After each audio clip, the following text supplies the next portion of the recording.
What up, YouTube? Today I'm going to be starting a new series of videos called Movie Magic. This is where I take y'all behind the scenes of a movie and discuss how they made it. Tell me down in the comments if y'all like this idea and what movies do you want me to talk about next. Currently, I'm going to be doing movies that I like the most. Basically, my favorite movies. All right, let's talk about the movie magic of Spider-Man 2. Immediately after finishing Spider-Man, director Sam Raimi signed on to direct a sequel. In April 2002, Sony hired Smallville aluminum Alfred Gu, sorry, I can't pronounce his last name, and Miles Millar to write a script of the film, as Raimi, Ziskin, and Maguire loved Smallville.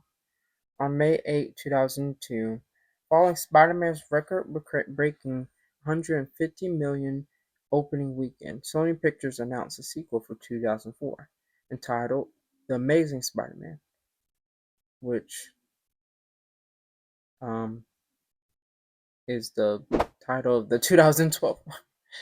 After the character's main comic book title. They must have changed the title afterwards. The film was given a budget of $200 million and aimed for a release date of May 7, 2004. The following month, David Coep was added to co-write with Go and Millar. Coep originally wanted to do Gwen Stacy and Harry Osborn's story and have Gwen to be killed in the middle of the second movie, which happens in Andrew Garfield movies. In September 2002, Michael Chabon was hired to rewrite the script of this movie, and then his draft was like very much interesting with the younger Doc Ock and Mary Jane and all that stuff.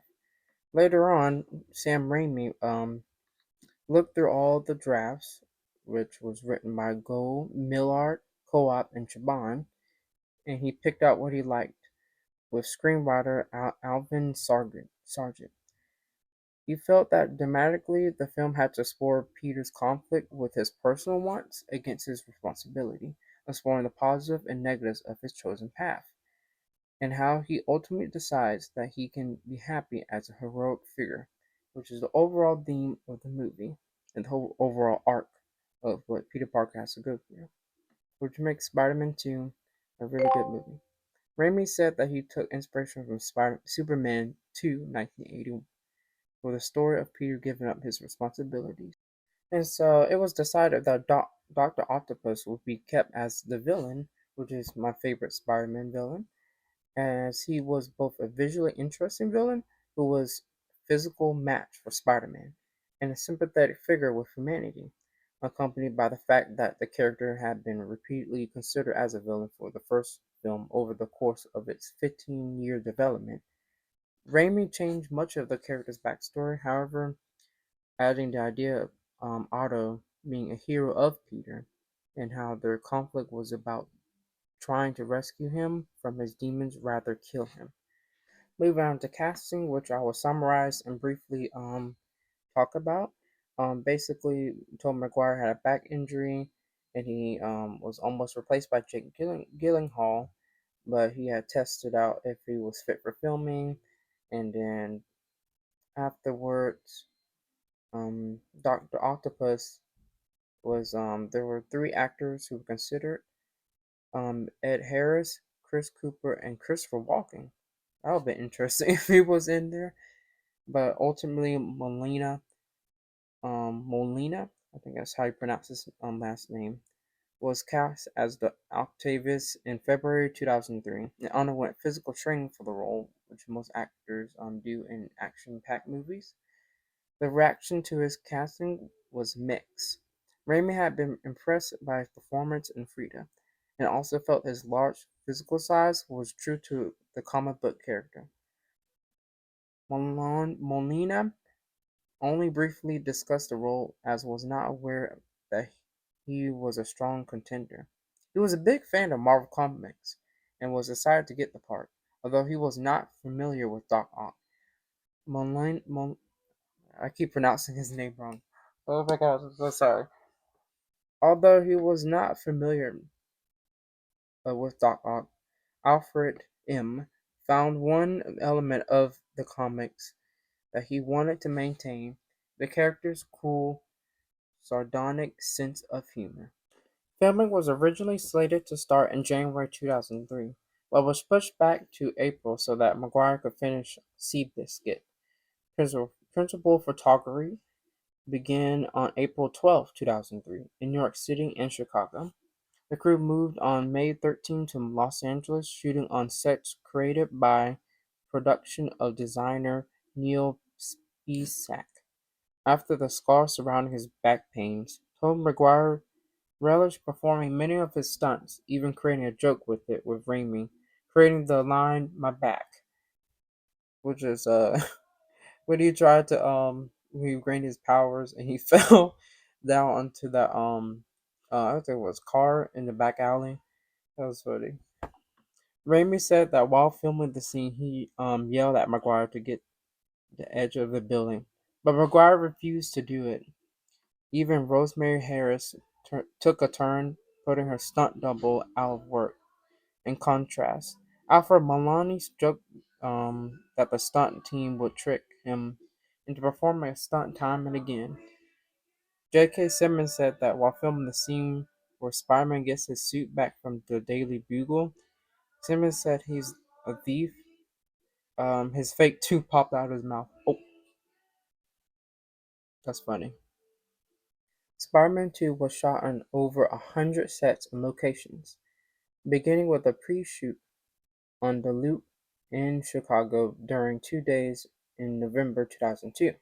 The crew acquired a train of 2,200 series cars, placing 16 cameras for background shots for the Spider-Man and Dr. Octopus train fight. Members of the film production team acknowledged that the surroundings of where the Chicago subway car was filmed do not correspond to the kinds of routes that present the day New York City subway cars travel. So basically, they had to use Chicago to film most of the train scenes and have to build actual train set to make that cool, iconic fight scene.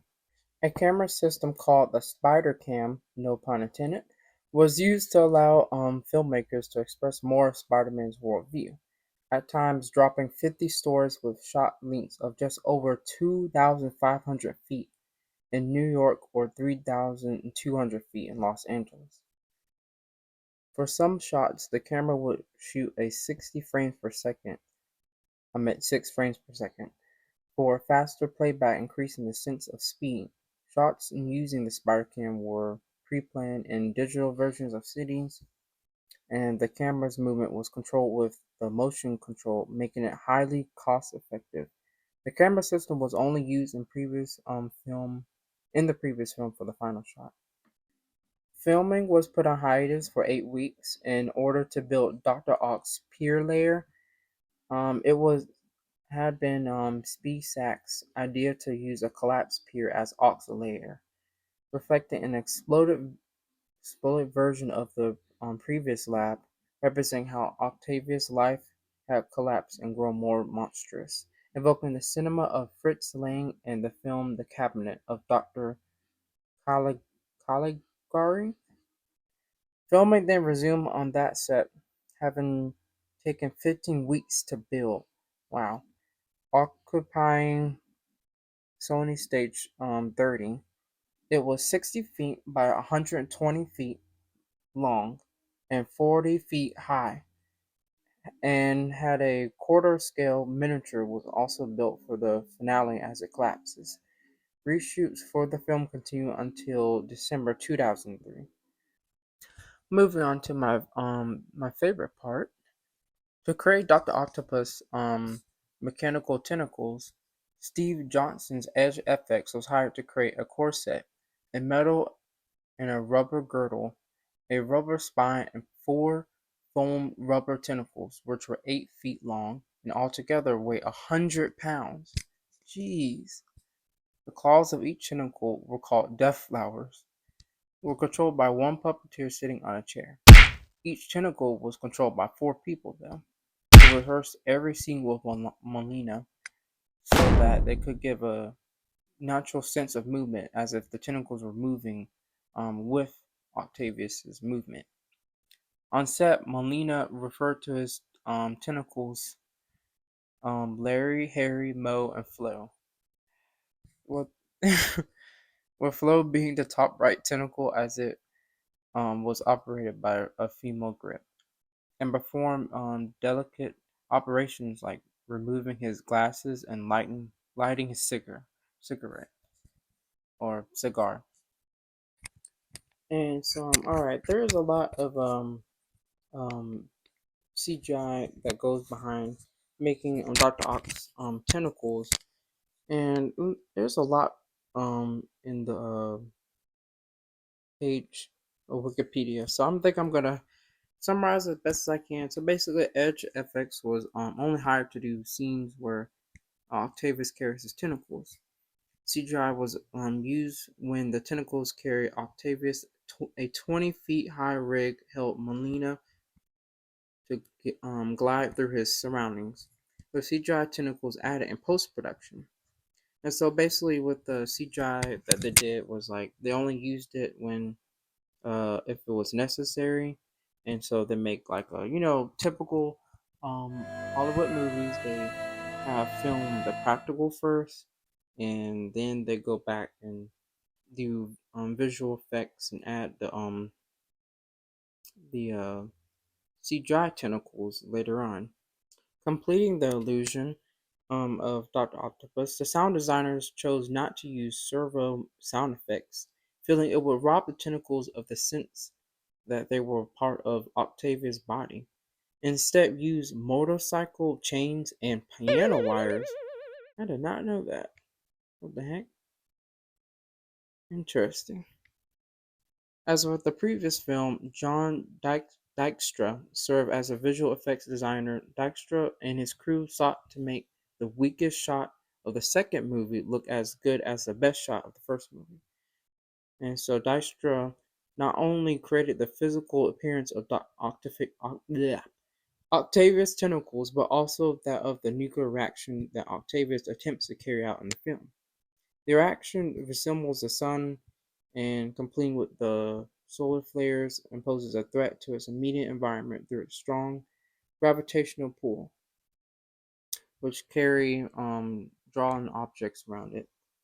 As mentioned previously, the film's increased budget allowed the reaction to have a significant amount of artistry and reality. Well, that's a wrap on today's video. Let me know if y'all like this or not. And my upcoming short film Gone Without a Trace is going to start filming after I'm done editing this video. Hopefully. But yeah. Thanks for watching. Like and subscribe. And I'll see you when I see you.